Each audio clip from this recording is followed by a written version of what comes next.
Ahit. Hi. Welcome to Sudeep Audio's channel. Thank you so much. You've been one of our oldest associates and friends. And I remember receiving a mail from you saying you're an engineer from AES New York. and, and it really got me excited back then.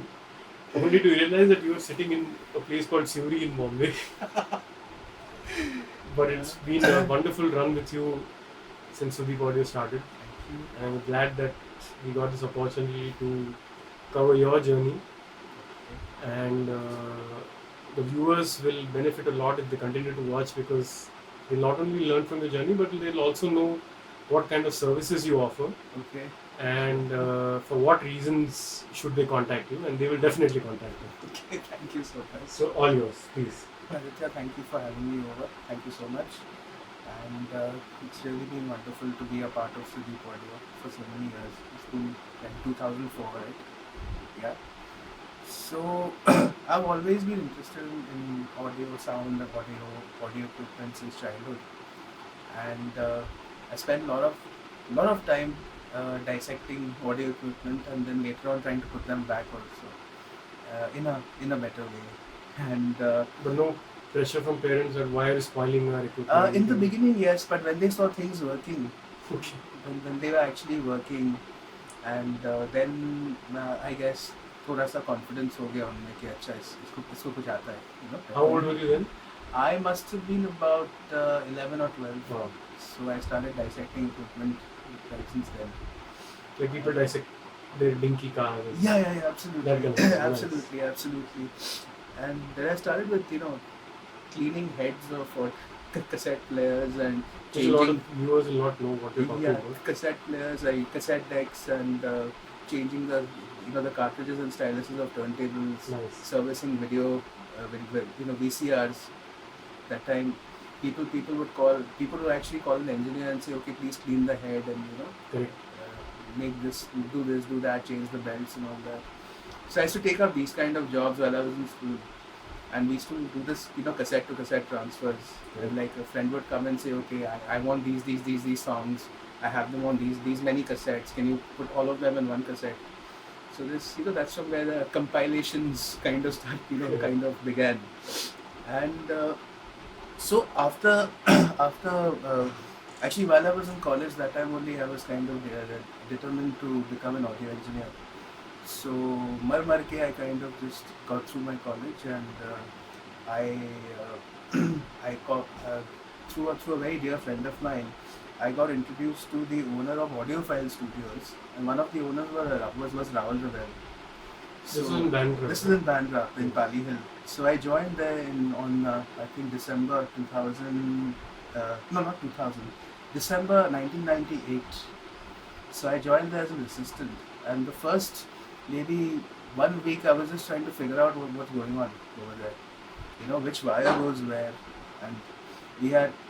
And those days we used to see a lot of hardware equipment. We had recorders, and we had tape machines. Then we had digital tape machines like Hi-8s, and my first introduction to a mixer was the Mackie 2408. And then after that we had the O2R, and we had Tannoy monitoring. And so धीरे से then I moved to Western Outdoor. I was there for a while. And then I kind of thought, okay, I'll give it a shot in the .com industry. Okay. So I moved to the .com industry, and I started designing logos and designing websites and doing multimedia for the internet, sound for the internet. So that's where my initial training of audio kind of came into use. So did you take formal training somewhere for audio? Yes, I did. I was at Bombay University with Professor Kunte. Okay. So I trained under him. Then I learned on the job. I was with Daman Sood at Western Outdoor, and even while I was an audiophile and everything, in that time I worked with various engineers. Right. And then once .com was about to crash, I was like, okay, time to get back to audio now. Okay. So I got back to audio again in Jan 2001. And I've been there since. So I came back to audiophile again, because audiophile had changed and they became post station by then.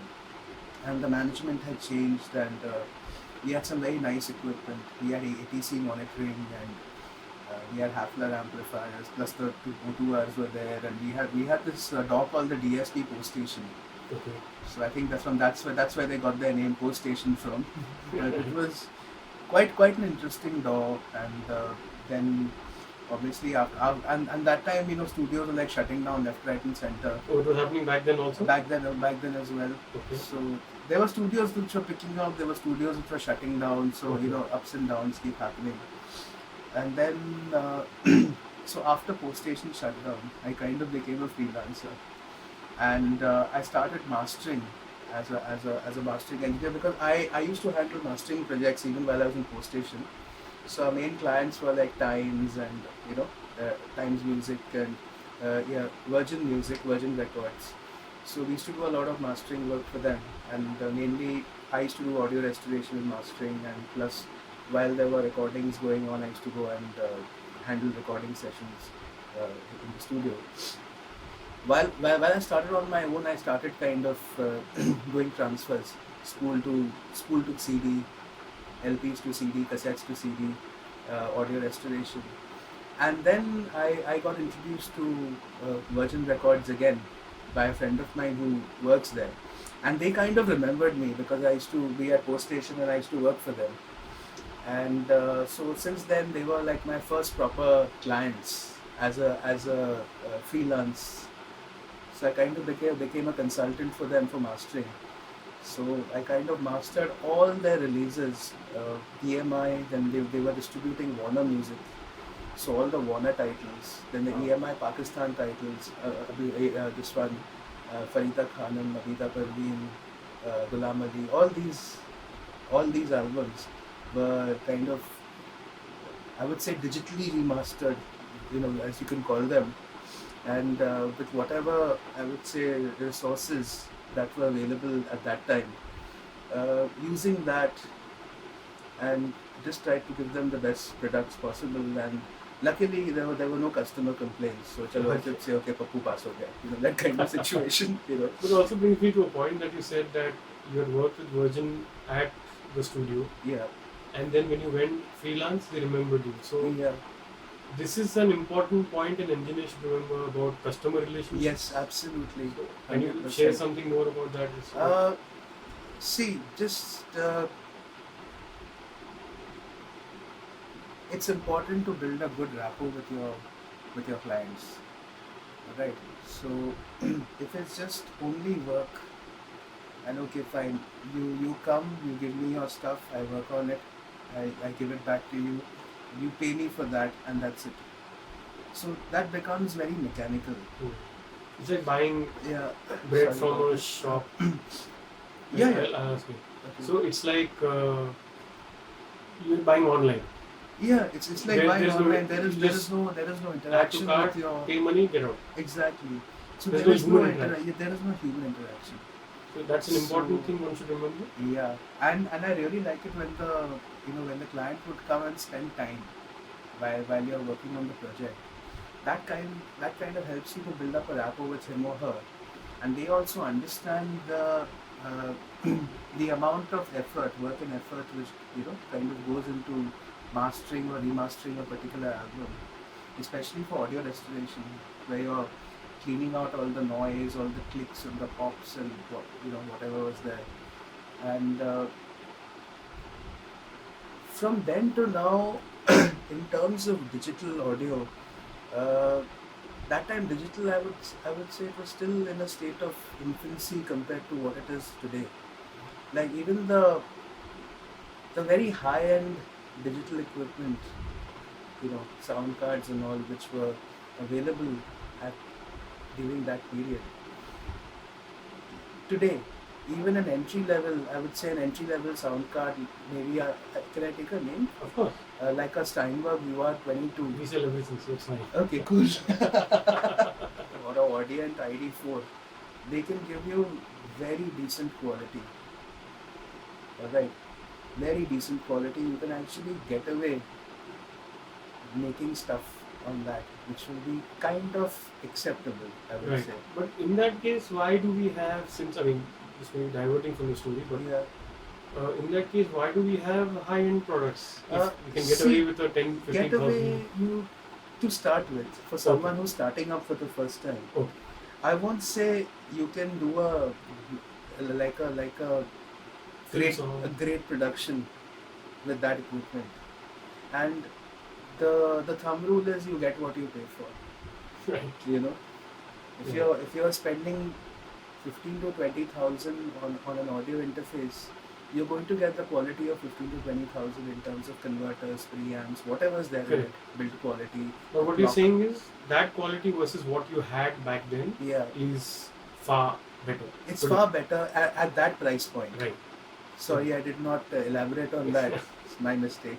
Okay. So yeah, at that price point, what we got, like that time for 10, 15,000, 15, 20,000, what did we get? We had the M audio. Audio file. Audio file USB. We had the audio file 2496. Then the 192 came. We had And something. we We were so happy with that. Then we had the audio media sound card, which was supposed to be quite good. Then we had the links, the 2-in 2-out card. converters, yeah. That was like wow. All right. So compared to then, today we've really advanced. We've advanced quite a bit, and they've definitely become far more stable Great. than before. So yes. So once you were working with mastering, Yeah. what next? What all did you do? Mastering continued. Then I got introduced to Universal Music. So, and then I had some independent clients, as in they're independent producers. So they came in and they got their stuff mastered. I never really put my hands much into mixing Okay. because I felt let the mixers do their work. A mixing engineer should not master his or her own mix. You think so? I feel that way because there is a kind of a bias. Okay. B, a master needs to be heard by a fresh pair of ears in a different environment. And a mix room and a mastering room are quite different in terms of room time and overall design. A mastering room is like a very quiet living room, right? Okay. Because ultimately your consumers are going to listen to music in a living room, not in a studio. Very true. Yeah, they're going to hear their music on a 50 rupee, headphone, which the headphones which they supply you with your mobile phones. Believe me, if you see the manufacturing price, they'll not be more than $50-100. Right. But the thing is, it has to translate well even on those headphones. But that can be done by a mix guy or a master. That ideally a good mastering engineer Oh, that's will his be job. able. That is his job. To Not make so much of a mixing engineer. mixing engineer again depends on how good they are as a mixing engineer. Okay. Because the concept of mastering came in much later. Alright. Mastering earlier we used to say, okay, we are mastering for vinyl or we are mastering for tape. It's coming back by the way. Yeah, so it's No, it's coming back. yeah, vinyl is here already. Vinyl has been here for quite Next some year time. we'll hear some big news on Sudeep Audio about that. Yeah, of course. So- And vinyl, yes, of course. Vinyl is like a great thing, and Right. and in fact, vinyl is one of the formats you cannot pirate sitting at home. You True. can't make another vinyl out of a vinyl. I hope that is true for music software also. But anyway. So tell me, I think a lot of viewers here might not have clarity Yeah. on what exactly is mastering. Since we're talking about I used to master these or I have mastered these. Mastering is like the final process. Like say, if you are cooking food, alright, you take all your ingredients. Those are your tracks. Okay, those are all your elements of your song or your production, and you put them together. Yeah. Okay, you put all your ingredients in your kadai, and you mix it all up, and you put your masalas in and you cook. That's mixing. That's mixing. Right. Alright. So once it's ready, okay, you feel it's ready, and before you serve it out, alright, you give it a taste and check what is it like, like a QC. कि नमक कम है या मिर्ची ज़्यादा है या थोड़ा मीठा, little bit of adjustments, tweaking it. That process is mastering. Before it goes out to the client. Not just garnishing. Mastering is not making things loud. Mastering is kind of going into the nitty-gritties of the So do you get sound. the raw tracks from the mix engineers, or is it the stereo track? I generally I get a stereo track. Sometimes I get stems. So like I get the voice separately, I get the music separately. Sometimes the music can also be broken up. Like he or she, whoever the engineer is, can be sending me the there'll be a stereo track with the vocals, there'll be stereo track with the music, where again you have two other stereo tracks where you have guitars, because that particular song will have a little bit of emphasis on the guitars. So that way, but without, I try not to go too deep into the mix myself. I say, okay, you send me your tracks, let me give it a listen. Alright, because the main thing about mastering is that we should not change the mix. It should not affect the mix. Like later on, the client shouldn't come and tell you that, look, you've changed the mix. The song is sounding different. That should not happen. Alright, you kind of I would say polish up the mix and bring it up to a certain amount of acceptable loudness, what is kind of standard today. Because going 10 years back to till today, we had something called the loudness war, which had come in. Yes. That louder the better. Yeah. But then you're actually squashing the dynamics of the song, program, whatever. You're making everything come up on your face. You're not understanding the difference between the soft part of the track and the loud part of the track. If everything is like squashed and put up on your face, then how will you appreciate it? Alright. So that is one thing, that needs to be looked into. People should try and understand that. That's very well put. Thank you. Yeah. So, Ahit, you mastered, like you said, such big artists, Thank you. So, as a mastering engineer, what do you prefer? Do you prefer a stereo track coming to you? Because a lot of people who are watching I prefer a stereo track coming to me. Okay. I prefer a stereo track coming to me, so that is like the final mix. Like Right. you'll find people say, okay, this is my final mix, this is my final mix. Okay, this is my final mix. Okay, this is my So- today's final mix, So, which Like- is the file in that they should send to you? Just send me a mix, Okay. which you consider as final. Right. And please name the track properly on the date, that put your date that this is the mix, rather than calling it final raised to God knows whatever. Right. So And how long does it take you to master one track? my processes are very simple. Okay. Right. I try not to do too much. Okay. We actually end up messing up things when we end up doing too much. True. First thing about mastering is listening to the track or the mix as a layman. Okay. If I were to hear this track Yeah. as a consumer, Yeah. what would I like? So give it a listen. Maybe once, twice, 2, 3 times. So it kind of gets into you. Like, okay, fine. So now I'm in the mood. Now I'm actually feeling like working on this track. I feel okay. This can be tweaked here and there. This is a little too much. Or this is, it's all about balance. It's all about balance. Alright. Then I kind of make mental notes, and now I'm getting old, so I actually take a piece of paper, call it like a session report, and sit and say, okay, this has to be done, that has to be done. Okay, that's done. That is. I made my notes, and then starts the real fun of working on it. Alright. So And what are your tools, if you can share? my tools, yeah, of course. Can I take names? Please. Yeah. Like I told you, we sell everything. So Okay, when I started up, obviously I approached Aditya for my first CD mastering software. That was the Sony. I think that time it was still Sonic Foundry. It was still Sonic Foundry. It was yeah. Sonic Foundry. It was Sonic Foundry CD Architect. That's true. And I gave an order for a Sonic Foundry CD Architect, but I received a Sony CD Architect, so which was a little exciting for me. And I think मेरे पास Sony है, that kind of situation. Then I've moved on to WaveLab, because I bought WaveLab from a friend of mine who was upgrading, so I bought his license. Right. So I have WaveLab version 4. I still have WaveLab Oh, you version should 4. upgrade soon too. No, so a couple of years back I upgraded to. I moved ahead. I went to PreSonus Studio 1.3. Oh, you have moved to. Okay. Yeah. Now, PreSonus now I'll Studio send you the 1.3. 4 also. Please. Yeah, please. I moved to PreSonus Studio 1.3,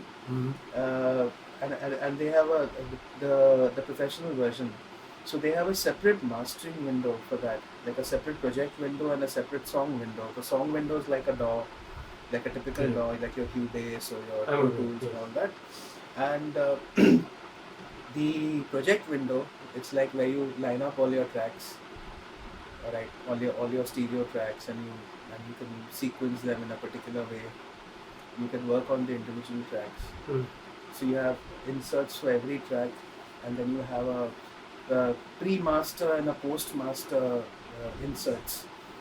So where you could put in your plugins for finalization. So essentially, these are tools that one uses primarily for mastering. Yes. And hardware-wise? Hardware-wise, I have my favorite RME, which obviously I got from you. So RME has been a great friend. I use the RME ECX, and I've been purchasing plugins from Waves. So Which you can now purchase from Sudeep Audio. yes, of course. At special India prices. Thank you so much. Thank you so much. So, thanks for sharing that, right? So, coming back to your being as a freelance, Yeah. have there been, now this is something to do with your personal journey. May I make one request, please? Huh. Let's call it consultant and not freelance, because Okay. the freelance has got the word free in it. I think I'll not edit this part. Okay. So, as a consultant, Yeah. who's like self-employed, Self-employed consultant. Yeah. have there been instances in your journey so far Yeah. of almost 20 years now on your own? Yeah, 21, I'll finish this year. Anyway, big deal. Yeah. So, It's where you feel that workload is not there, it's gone down. A lot of musicians and music producers rather are becoming mix and master engineers themselves. Engineers are becoming music producers. So this shift has been happening for the last few years. Yeah. So how do you manage yourself in such situations? Because you're always smiling, so that's a good trait. What else do you do to keep your calm? I work. I work as much as possible. Now, since the last couple of years, I have also been teaching. Right. I've been teaching as a visiting faculty. So, Yes, you've been teaching at both Pune, Bombay. Pune, Bombay, even in Bangalore. Nice. So, So, I've been a visiting faculty to a couple of institutes. you can give the names. In Pune, I've been with SeamEdu, and they have a setup in Bombay it's a tie-up with TMB University. So I go there as well. Then they have a tie-up with CMR University in Bangalore. So that's where I also go. And you also go to...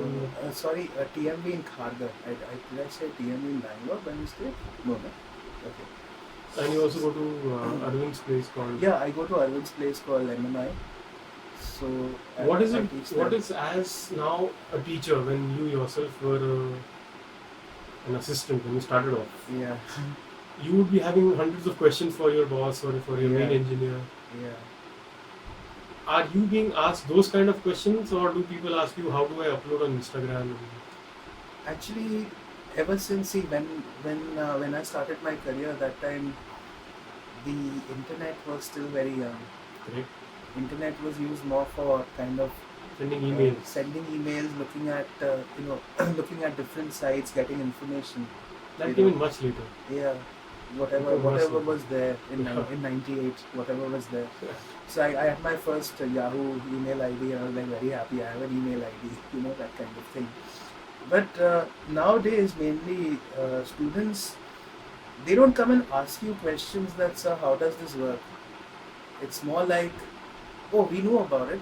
We just want to check with you Hmm. if this is the way it is. It's like a verification. It's more like a verification thing. So But is there that are- a healthy there are, trend? Or?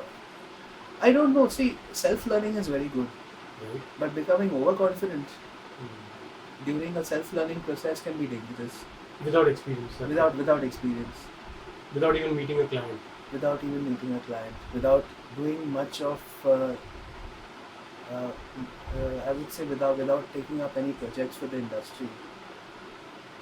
Because see, once you train up a student or students, and they go out, but once they start working for the industry, it's completely a different ballgame out there. You get to learn much more while you're on the job, because there are different situations. They are like real life situations which come up, and you actually get hands-on experience. As a teacher, we can kind of help them up to a certain level. Alright, that okay, bhai, do it this way, and this is how it is, and you know the software, you know the hardware, you know where to place your microphones. This is how a studio should be.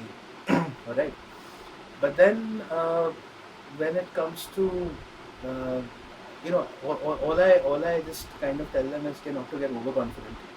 Okay. Say, go there with a fresh, open mind, because okay, this is your basic, this is your foundation.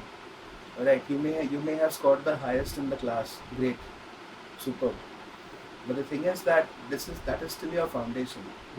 That's actually like a stepping stone. Once you get your first break, that is the most important part.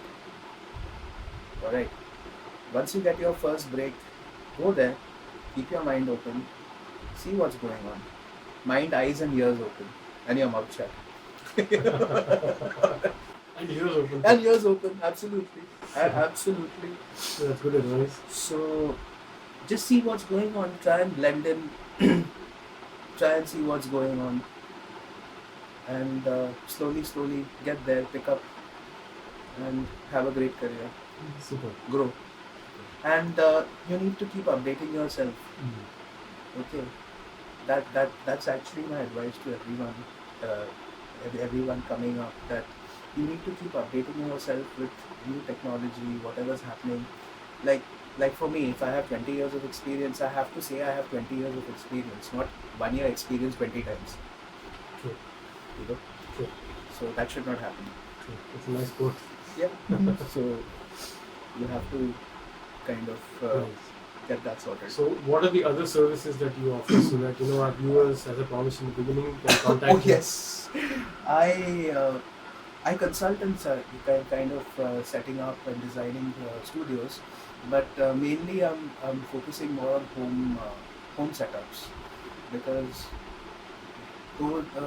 those are places, that's actually people who have home studios. They are like kind of starting up and all that, and I'd love to help them, guide them. Alright, that this is how you start, these are your options, now you can grow from here. That's one thing. And as you know, my childhood hobby of dissecting audio equipment, repairing stuff. And I must say, we send all our equipment to you, Thank you so much. and you I do a hope they all wonderful. work. Nobody's ever come back after that. No one's ever come back. Great. That's And he's great not gone news. anywhere else also, so we know that. Thank for you a so fact. much. So yeah, so that hobby of yours is helping you repair Yeah. So sound cards, speakers. speakers, also servicing older audio equipment, because like tape machines, turntables, cassette tape machines, and spool machines and cassette decks, they have a lot of moving parts, and they require servicing. They require lubrication. They need to check on the belts. You need to check on the heads and all those pinch rollers and all that.